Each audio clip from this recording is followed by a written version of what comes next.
जीवन में खराब समय चल रहा है तो भी, यदि बहुत अच्छा समय चल रहा है तो भी विचलित न हो, तभी आप अहंकार में रखे।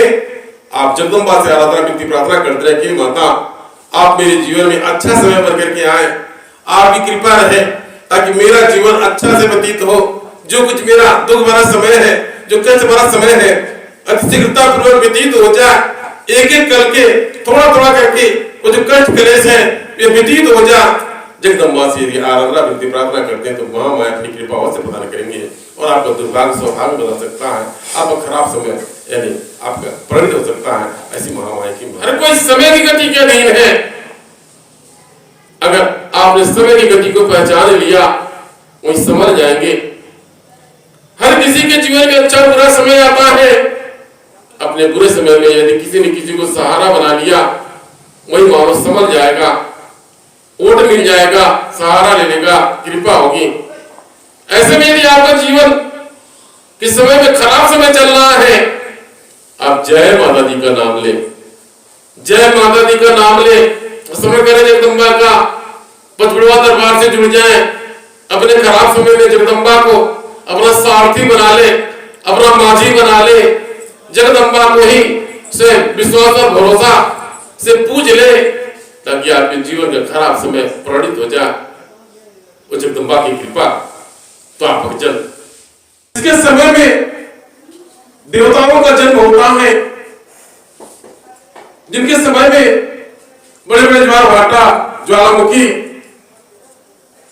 बड़े बड़े भयानक विपदा आती है। ये वही माता समय है जिन्हें माता के समय के रूप में आज दरबार के धरा पर अवतरित हुई। ये वही माता समय है जो मानव को राजा से रंग से राजा बनने को व्यस्त हो जाना पड़ता है। हर किसी के जीवन के समय में खराब समय आया, जब यही समय किसी के जीवन में खराब समय आ जाता है उससे उसको तमाम दुखों समस्याओं का सामना करना पड़ता है।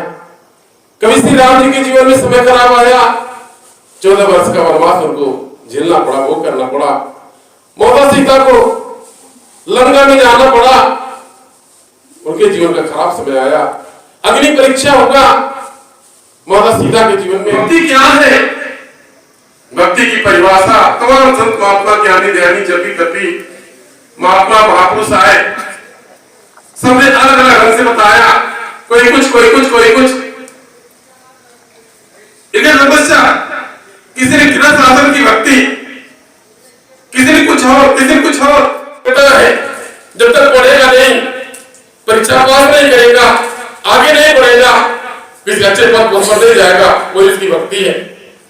एक गृहिणी अपने घर परिवार में चूल्हा चौका का ध्यान देती है, अगर वह नहीं करेगी तो उसका घर परिवार डगमगा जाएगा, वही इसकी भक्ति है।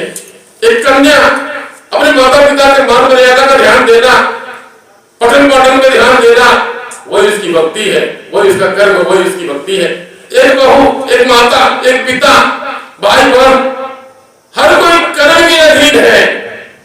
अब किसका क्या कर्तव्य होना चाहिए, क्या धर्म होना चाहिए, किस विशेष धर्म का पालन है, वही भक्ति है। जगदम्बा ने बताया, अवगत कराया कि वही भक्ति है।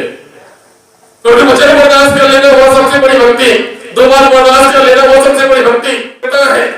जब तक पढ़ेगा नहीं, परीक्षा पास नहीं करेगा, आगे नहीं बढ़ेगा, किसी अच्छे पद पर नहीं जाएगा, वो इसकी भक्ति है।